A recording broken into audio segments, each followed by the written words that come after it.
Welcome to Creekside Chats with successful multifamily real estate investors. Dr. Allen chats with successful investors exploring their journey from setback to triumph. Through this window, we glimpse the truths that inspire our guests to invest abundantly and flourish in all areas of life. And now your host, Dr. Allen. Hello and welcome to Creekside Chats with successful multifamily real estate investors, where we delve deep into the lives of our successful guests to learn the secrets of thriving to flourish abundantly in all areas of life. I'm your host, Dr. Allen. My guest is a principal of QC Capital Group. By the time he was 24, he had sold more than $40 million in real estate. He got his foot in the door by selling residential real estate, and after gaining a track record of success, he landed the position of leading the #1 team in the state. In 2019, he was awarded Charlotte's Top 30 Elite Under 30. Much more can be said about my guest, so let's get to know the man behind the phenomenal success. Welcome, Chris Salerno. So tell us, Chris, a little bit about your childhood, and because I'm sure your childhood had a lot to do with how it is you came to get your life together in your early 20s there. Yeah. Thank you for having me on again, and very excited to be on. And you have a wonderful platform and podcast that you have. Well, thank you. So I get asked this question sometimes, not a lot. And I grew up at a very young age. I recall I was never good in school. I know I failed the first grade and failed tons of tests, but never truly good in school. But I always wanted to work. And I remember when I was 5 years old, I would put on a suit and I'd go to work with my father. Well, he was in the real estate / credit business. So, and at the time, when I was 5, he was in his 60s. Wow. Now he's 80. So I had a older father. A lot of times people said, "Is that your uncle or is that your grandpa?" And I said, "No, that's my father." But I enjoyed that because he showed me the older side of life. So everyone who I surrounded myself with were 60, 70, and 80-year-old individuals. Oh, wow. So I really got a lot of wisdom from that. And I recall during elementary school, I would actually go to the nurse and fake I had a fever and fake I was sick just to go to work. And my father called on after 4 or 5 times. He's like, "You just want to come to work?" And I said, "That's all I want to do is I just want to work." But I sat around, and he surrounded myself with individuals who were very wise, very successful in the business. And I didn't talk. Because if you're talking, you're not learning, and you're not listening, and you need to listen to learn. And I just sat there and I listened how they spoke about business, what they're talking about. Wow. And I knew at a very young age that that money bought everything. And I knew that the more money you had, the more people you can help. So I said, I need to be in a business that can accumulate a large net worth of wealth. I'm not capped. I'm not working for someone and I'm hitting a ceiling by working as many hours as possible, but just getting a salary, or hourly, but you're still capped at a 40 or 45 hour a week limit. I needed the sky's the ceiling, because I knew the more money I had, the more people I can help. And so that's how really my whole mindset came about, was really seeing other individuals and just piecemealing the puzzle together to who I am today. That's fascinating story. I've heard it said that life is actually backwards, that by the time we're ready to be parents, we've already raised our kids. So, it's probably not a disadvantage to have had an older father there. And a lot of very successful people were not successful in school. Certainly right. Einstein, who became an academic, was a terrible student as a child. So school isn't necessarily a good measure of ultimate success there. Yeah, very much so.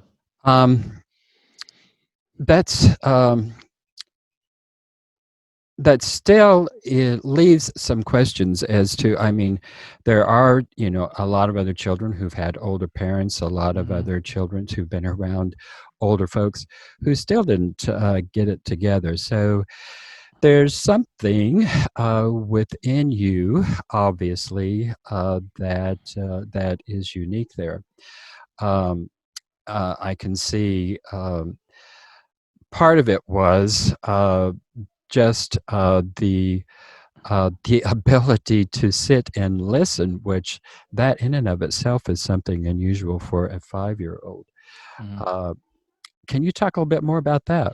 Yeah, I'd love to. And I the ability to do that, I would say, I don't know what it was, or what sparked my interest at that age to want to get more information about how business is operated, because I love business. I love studying a failing company, and why is it failing, why are they profitable, what is the key metrics to make them profitable, what are they doing.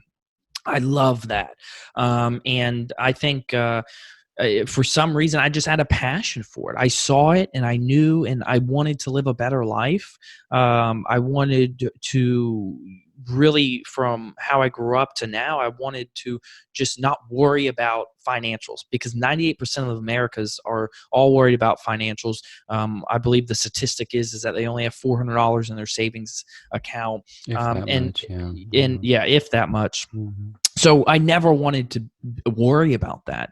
And I think the drive and the hunger for it is I just see it as a game. Just like the game Monopoly. The goal in the Monopoly is to own all the properties and receive all the rent, and you have the most money. So I see it as a game to see how far and how hard I can challenge myself. Because if I'm pushing myself to the limit and I mentally and physically decide to break, then I learned a lesson and I can recover from that. And then now I can push myself even harder, because now I know what I pushed myself to. So I say that is definitely helped, but at a very young age, I had a passion for it. I don't know where it came from, but once I was exposed to it, I just said, this is what I need to do this. I need to be involved in business. I need to be involved in finance and growing a large company. I started as an entrepreneur ever since I was 12 to 15 years old.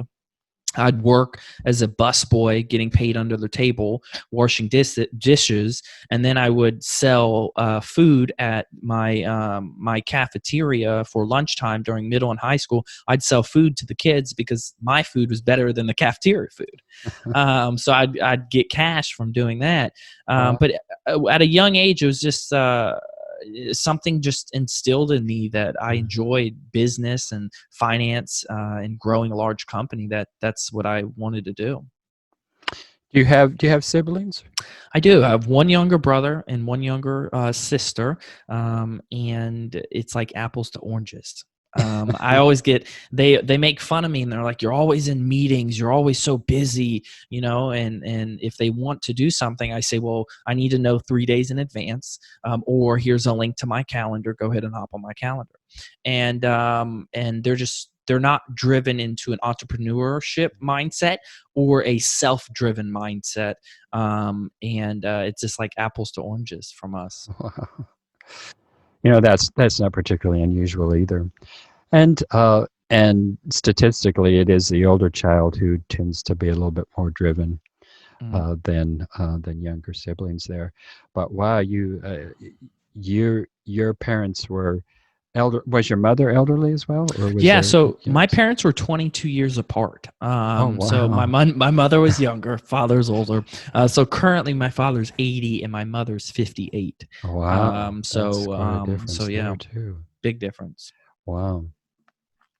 So, so your siblings, your father was very elderly when Oh they yeah. came along. Very much so, very much so. Yeah. And I do have 7 step siblings from my father's side, but Oh, I is that don't right? I don't really talk to them. Oh, yeah. Okay. Well, that's not surprising, given the gap in your Correct. parents' ages there.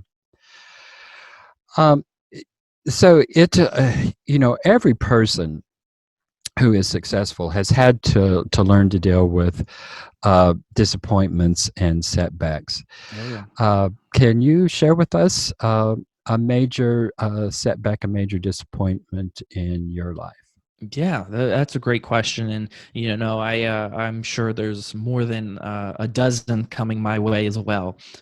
Which it's how you handle the setbacks and how you overcome the setbacks to really show your character and who you are as a businessman. I would say one of the large setbacks I had was actually last year in 2019 when we were doing some renovations on some real estate that we had, and we had a contractor that we used before, and that we felt very comfortable with, but I guess he had a turning point in his personal life and decided to steal 90 grand from us. Oh gosh. So that was a pretty large setback. When you're in your 20s and you work very hard for every penny, and someone decides to take 90 grand from you. But I was able to overcome that through a positive and strong mindset, and to really look for the future of growing the company. My mind's always on growth of the company, and who can be a part of it, and we can grow together as a team. So I'm always on a daily basis pouring knowledge into my mind on positivity mindset, what's going on in my industry, what's going on in little outside of my industry that affects my industry. And I think having that type of mindset helped me overcome that obstacle on that individual taking that money. Yeah. Well, folks, if you're just tuning into our program today, my guest today is Chris Salerno, and he is the principal of QC Capital Group in Charlotte, North Carolina, and he is the 2019 recipient of the top 30 under 30 in Charlotte, North Carolina. Chris, if you could just go a little bit more into this issue of mindset. Yeah. And if you could be specific about some of the actions, techniques, and so on and so forth that you actually took to overcome this setback of being robbed of $90,000. Yeah. So when it comes to mindset, if you don't have a strong mindset prior to anything, or any roadblocks, or anyone doing such sort of thing like they did to myself, it may break you. And I've always had a positive mindset. I've created it myself by the intake of me listening to other individuals, and just having a positive mindset to see the positive things out of this. Positive things out of it is that I get to write it off on my taxes as a loss. So he's going to have to write it off on his taxes. So I find the positive out of any negative. And I do that with any type of situation that's brought to my table. I like to see options, and I like to have multiple options, but I always find the positive. So I found the positive that I get to write it off on my taxes, so I'm not going to pay tax on that, and have that as an expense. So I was very pleased with that. So I would say that was the biggest thing, is that really finding the positive and finding the positive out of any negative situation. That will help you overcome that situation. We're always going to receive negative information. We're always going to have negative people surrounding us. But your mindset is the strongest part of your body. It controls your whole body. Recently, my father had a stroke, and a stroke's worse than a heart attack, because a stroke it messes with your mind. And you need your mind to gain information. You need your mind to move your body, to deploy information. And if you don't have a positive mindset, if you're not feeding your mind with knowledge on a daily basis in your career, then you're not growing. I'm listening to a book right now of Zig Ziglar. It's 17 hours. I've been studying him very heavily lately. And it's the information he pours out about mindset is phenomenal. If you haven't watched it or haven't learned about him, I highly recommend doing it, because that will help you create a positive mindset for success. Because success, I believe, is 98% mindset. You have to have a strong mindset going through diversity, going through, overcoming, any type of obstacle. So I would say that positive mindset of finding the positive out of a negative situation and then worrying about growing the company, and just throwing that behind as a loss. Now I learned my mistakes, not to trust individuals, even though, you've known them for years, not to give a large amount of money for materials and things like that, really be more hands-on in the process. I've learned that lesson and I will not make that mistake again. Okay, well, those are definitely some good lessons learned. But you're talking about more hands-on. Mhm. That means that's going to mean that you're going to have to commit more time, more energy Correct. to each of those projects, and you're already an extraordinarily busy young man.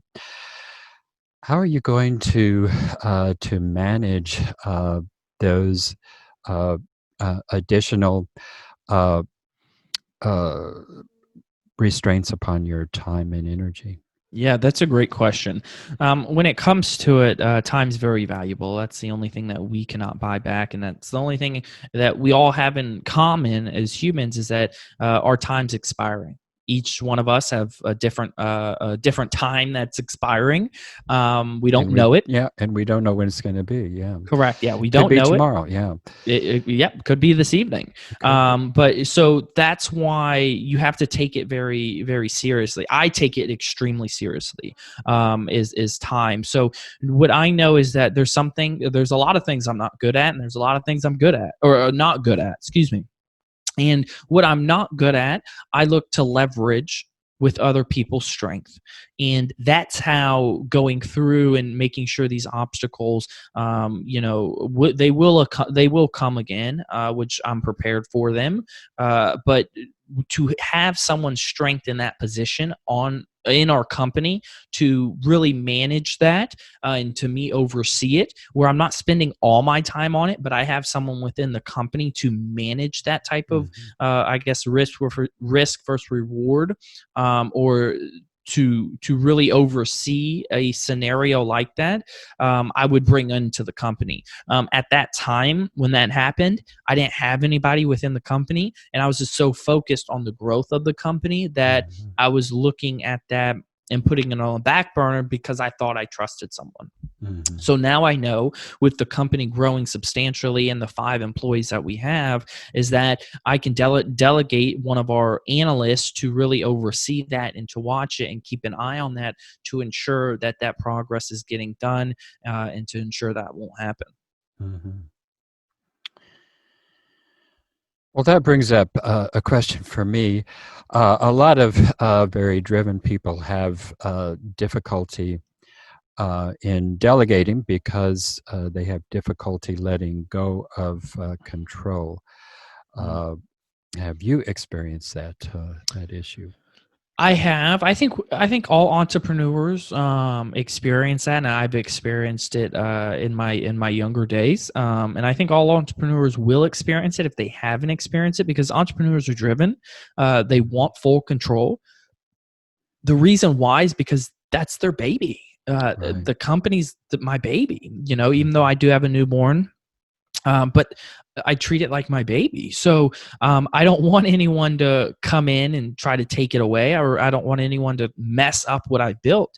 Right. You can spend years and years of building a huge company, but it only takes a couple days to ruin it.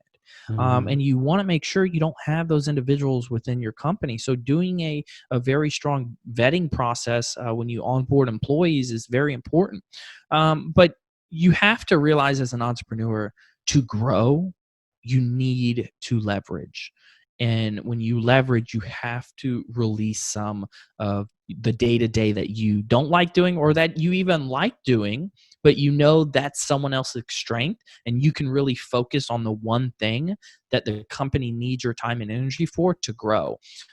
That's the only way to grow, is to leverage, and you need to make sure that you overcome that greed, or overcome that stubbornness of, I want to do it all myself. Well, you need to really sit down with yourself and see, well, if you want to grow your company to a certain level, yeah, possibly you can do it all yourself. But if you want to grow it to an extreme level, which that's where I want to take QC, is QC Capital is to a BlackRock, a Carlyle, a KKR, a Blackstone. That's where I see the company going. You need to leverage. You need to leverage a lot of things. And one thing I love, and to give a tip to other entrepreneurs who are growing a business, is that everyone in my company has a say, because the book Think and Grow Rich, I love that book. Andrew Carnegie says that he used to have a circle round table and he used to mastermind, and everyone sees information differently. And I think it's very important as a leader in a company, as a CEO and founder of the company, is to sit at a circle round table with all their employees and to mastermind and to listen to what they say, because they may come up with a great idea. I mean, every week we have a conference call because of our employees are not all located in Charlotte, and some of them may come up with a great idea, and I'm like, I didn't even think of that. That's a wonderful idea.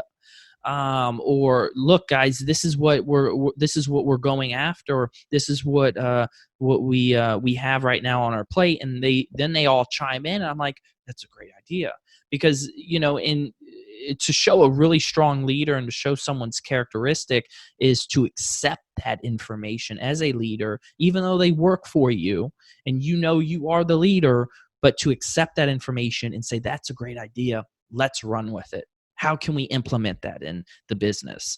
And I think that's very important. And you'll come to that as an entrepreneur and as a business owner eventually. But your first step, if you want to leverage, if you want to grow a company, you have to hire individuals to either go ahead and take away your weakness, and that's their strength, or just add value to the whole company. Plus, on a good note, which is everything's a good note, but you're supplying jobs. You're supplying an income to another family, which is just phenomenal. Well, clearly, you clearly have a passion for what you're doing. Thank you. And that and that certainly is where clearly your heart is at. So I'm wondering, outside of your passion for entrepreneurialism and passion for building your business, what are your outside interests? Where is it that you take a break from all that? Yeah, that's a great question. Well, I meditate in the mornings and in the evenings, and I think it's very valuable to meditate, because that's your time with yourself. That's your time to think, to talk to yourself, to go through your thoughts of the day and what's going to happen. And I do that in the mornings and in the evenings. But I really I like to take the weekends and relax. Saturday, I think. We watched like 3 or 4 movies, documentaries, and shows, and just spent family time.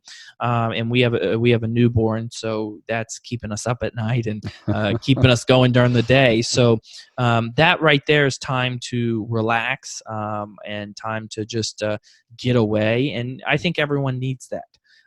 People need that to reset their mind, to make their mind stronger, and to not worry about the day-to-day of work. But entrepreneurs do have to work on the weekends. That's just the entrepreneur life. So there is sometimes when they're sleeping, I do work on the weekends. But I do like to go on walks with the family.